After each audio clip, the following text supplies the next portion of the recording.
everyone, welcome back. I wanted to talk a little bit today about persuasions. Persuasion really pulls into play a lot of what we talked about before with schema and people's, processing of information and media effects. So with persuasion, there's a couple things that we can look at. First, we have to understand what do we mean by persuasion. And a lot of that dates back to Aristotle and the ideas of rhetoric and what things are and what directs social influence. How do we get people to think something, change their beliefs, change their attitudes? And it's a communication effort aimed at changing attitude, changing intention, and changing behavior. So persuasion would be convincing your children to clean their room, or convincing people on the SNAP program to eat healthy. So persuasion can do a lot of things, but the biggest thing is it's there to shape someone, reinforce something that we know, or change someone's attitudes, behavior. And there's been a lot of research looking at, is all persuasion propaganda? When we typically think about persuasion, we think about World War II when they were putting out all of those movie clips. Before you go to the movie, you'd go and you'd see all of this clips about wonderful things that Germany was doing, and if you were in Europe. And it was all propaganda. It was all persuasion to make people think there was good things happening. And that's where a lot of the persuasion research started, and that's where we saw a lot of, as we talked about earlier on with the magic bullet theory and some of the early persuasion thoughts. As we think about persuasion, we think, are there one-sided versus two-sided messages? When we think about general mass media, it's supposed to be unbiased. So if they're trying to persuade, are they showing one side of something, or are they showing two sides of it? And understanding which one is there. One of the biggest things that influences persuasion is attitude. And attitude is sort of derived, that thing that motivates behavior, that gets you to exert something, exert your processing, exert your what you're going to do, at different ages of processing. Sorry, that might have been a little confusing. Attitude, basically it's what motivates you. So they're processed according to sets of elements that you have been around. All right, so awareness is not necessarily the same thing as attitude. Attitude is what you derive from indirect and direct experiences. Your perceptions of things, your understanding of things, whether you like things, dislike things. A lot of times when we test attitude in research, we'll put them on attitudinal scales, where we'll put like at one end and dislike at the other, and numbers, a Likert scale in between. So attitude is sort of understanding good versus bad, like versus dislike, beautiful versus ugly. Your attitude that you're pulling from experiences and what you think something is. So it's not necessarily awareness, it's how you process something. And Egley and Chaikin have done a lot of research in attitude and communications. Some of their stuff in 1993 was really good. They said that there were sort of three classes of attitude. There was your cognitive class, which was basically all of your thoughts, all put together, everything that you would think and have an attitude towards something. There were your affective class, which are your feelings and emotion. Your feelings and emotion towards something. So like if I said good versus bad. And then there's your behavioral attitude. And that is your action with respect to the object. So based on what you have done, what you have seen, your attitude towards that object. So whether it's your effectiveness class influencing your attitude, your behavioral class is something that you've done. So let's say you've tried grapes and you really didn't like grapes. So that's a behavioral action that helped you enforce an attitude. And then there's your cognitive, which is sort of everything put together. And what I wanted to pose to you as you think about this is, how can schema play into attitude? If we've been processed and we see things and we have this schema about what a dog is, how can that affect our attitude of what a dog is? If we've had great experiences, That's going to affect our behavioral, and that's going to affect our attitude. So think about some of the things when we talk about schema and research, especially when we talk about agriculture and people's schema of what a farmer is or what a factory farm is. How does that play in their attitude to what then motivates them? And attitude becomes really important as we look at some of the persuasion models. The other thing that becomes really important in some of these persuasion models is the source. Credibility of sources is huge in communications. There's tons of research. There's a lot of research that I did early on in my graduate work looking at sources online and credibility of websites. You have to think about, where is the message coming from? Where is this idea of, this persuasion? Who is bringing it? So what's the credibility of that person, of the source and the speaker, of the evidence? We look at things from Chipotle videos that have come out have been really a contested issue recently. What is the credibility of the evidence they're giving us? What's the credibility of Chipotle in telling us that cows are treated this way or chickens are pumped up with hormones? Okay, and then we bring back down to the credibility of that person's competence and character. If we know Chipotle has always told us the correct things, then we may believe in their character and their competence. This is sort of taking health advice from your neighbor versus your doctor. What is their evidence and novelty of knowing this? What is their competence, their character in knowing this medical advice? The other thing that makes sources believable to us is their similarity to us. So if, and we've seen this a lot of times throughout communication research, that getting through to a teen is going to be easier having another teen talk to them versus a 50-year-old man. Okay, somebody who's similar to me, we're attracted to, we trust a little bit more when it comes to a persuasion. Physical attraction. If you've noticed, I have one of my favorite comics that I use a lot with one of my undergrad classes and talking about sources is a little comic about a news person, and it says, I've grown old, I've lost my hair, and I lost my job. So basically that physical attraction, when you think about news reporters, they're always nice looking people. You never see an older woman. They always want a younger, physically attractive woman who's pretty. Men, they typically like younger, athletic men, but you start seeing older men because that idea of the grandfather, the wise older man. That's why if you look at the nightly news, it's always been very wise older gentlemen who are very, stoic. And that's why when Katie Couric became an anchor of a nightly news, it was a big deal because this idea of physical attraction. And then their social attractiveness to me. Would I like them? If they're my source, would I really like that person?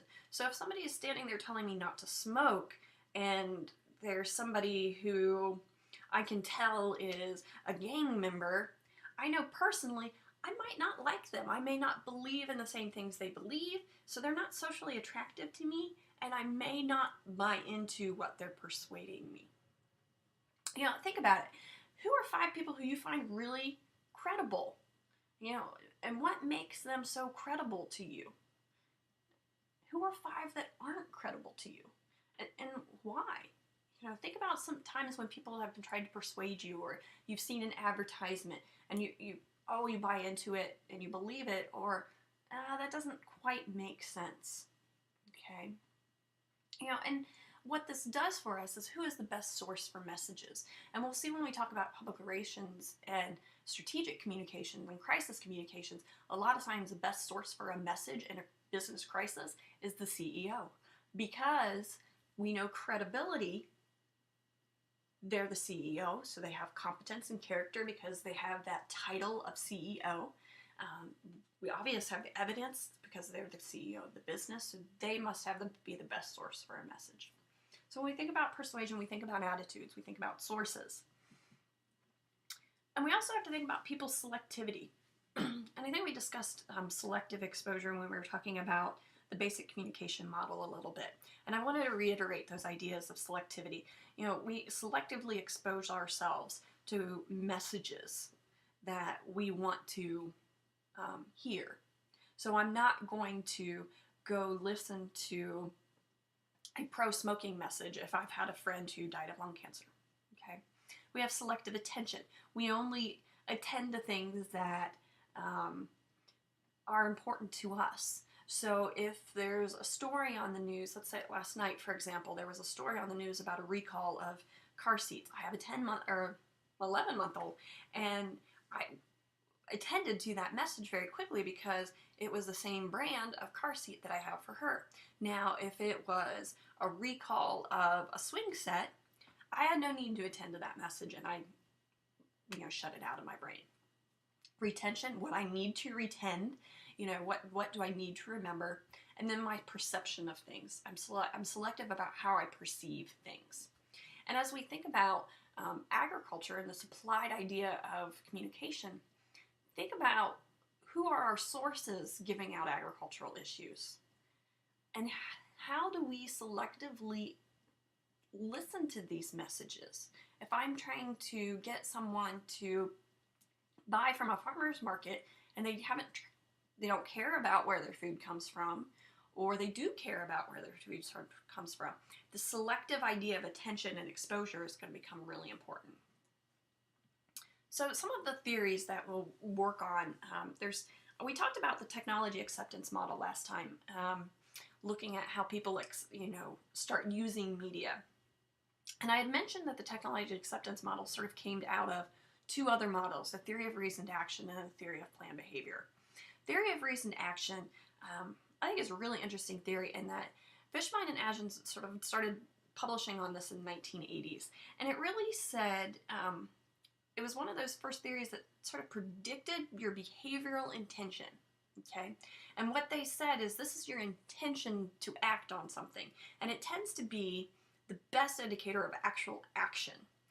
So when we're doing research, we may not necessarily follow through to watch them do the action, but if we can understand their behavioral intention, we'll understand whether they're going to act or not. And what Fishbein and Agin said is attitude is extremely important in this. And attitude is sort of their sum of all of their beliefs about making this action, okay? And sort of their evaluation of their beliefs. And it also brings in the idea of subjective norms. And what subjective norms are is, what do others think about this action? Do others think I should do this? If I'm choosing whether to smoke or not smoke, are my friends going to dislike me if I start smoking? Well, they are going to dislike me, so I'm not going to intend to smoke. So we have the subjective norms, and this is sort of the model of this theory. And it really goes in and says, you have some beliefs about a behavior and your evaluation of that behavior. So if it was smoking, let's say, I have beliefs about what I've heard. My grandfather died of lung cancer and smoked, so I have some beliefs. And I have some evaluation because I've seen on TV that people supposedly die of lung cancer. So that developed my attitude of whether I'm going to smoke or not smoke. But I also have this idea of subjective norm. What are the opinions of my referents? Okay, so what are the opinions of others around me? I may know and have this attitude about smoking, but maybe all of my friends smoke and it's the cool thing to do. So that is going to affect my motivation. How much do I want to be like the people around me? If I'm a youth who is looking for attention, looking for friends, needing that companionship, my opinion, my motivation to follow the opinions of others is going to be very high. And so my subjective norm is going to encourage me to take up smoking. So those two sort of balance each other, and we get the intention, which then gets the behavior. And so when we do research, a lot of times what we study is people's, or sort of these four things back here, what are beliefs about their behavior, their evaluation, their opinion, their motivation to comply. We tend to ask questions in that area to help us lead us through the rest of the theory model. Ashton in 85 said, wait a minute, we're missing something with this theory. And so he took the theory of reasoned action and took it to the next step, which is the theory of planned behavior.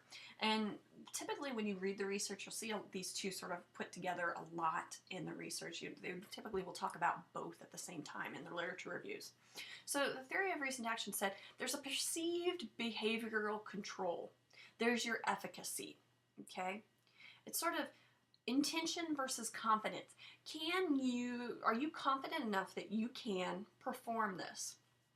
And he says, a general rule, the more favorable the attitude and the subjective norm, and the greater the perceived control, the stronger intention to perform a behavior in question. So not only do we have to have this behavioral belief and this attitude toward our behavior, so I've got to, I have my beliefs and my attitude towards smoking. I have my beliefs, what are other people's beliefs, and how important their beliefs are to me about smoking. But then there's this other side, this how much of this do I control? Can I purchase cigarettes? Well, I'm 15, I can't purchase cigarettes, so my control and my perceived behavioral control is probably going to be low, which is then also going to affect my intentions. So I may want to become popular, but I may not be able to.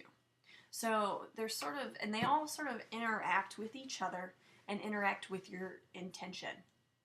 But you'll see there's also this dotted line from control between intention and behavior. Because, again, I could want to, I have an intention, I go to purchase, I can't, I do not act. There's also, you'll see in some of the research this sort of added addition to actual behavioral control. This is our perceived, so maybe I think I can go buy them. I've got friends who are going to go buy them for me, so I can buy it. My actual behavior control, I can't actually purchase the cigarettes. Okay, so so when we look at research done with theory of planned behavior, we sort of are in this area looking at people's behavioral beliefs, normative beliefs, and control beliefs. And if this is something interesting to you, Ashton and Fishbein have some, and actually I think Isaac Ashton did some of his research here at Ohio State, and he's got a couple websites that have even potential questions, sample questions to get at these areas. So if this is something of interest to you, I definitely encourage you to look further at it. And then lastly, one of the models that we'll look at, the elaboration likelihood model. And we see this, this has been used a lot in research. There's a lot of doctoral dissertations in ag communications that have used elaboration likelihood model. And what this model says is there's sort of two routes to persuasion. And this is really interesting when you start thinking about how we do message campaigns. There's a central route, which tends to be very persistent, resistant to change. So it's the route where you're actually thinking about processing whether you want something. And then there's the peripheral. I don't really have a thought about it, so I'm just going to take what is being told to me and I'm going to go with it. So let's take that smoking again. If I've had people who are lost their lives to smoking, I may have more of a central route when somebody gives me an advertisement about a cigarette. I may be a little more resistant to change because of things. Where if I don't, and I'm just sort of going along with the flow, my peripheral, I may take that peripheral route and just sort of take what I need. And what the ELM says is there's sort of a limited capacity to process information. So we put our cognitive capacity at certain levels on certain things and certain objects. So we only have so much capacity, so which one will we take? And we really react based on three things. One, our motivation to process it, our involvement, our information relevance. So again, my involvement in having a family member die of lung cancer takes me to that central route because I'm motivated to process this information a little bit more. The car seat issue. I have a daughter at that age with that same company. I'm a little more motivated. I have more involvement. If it wasn't that brand of car seat, I may look at it and process it a little bit, but I'm not as motivated. Am I able to process the message being given to me?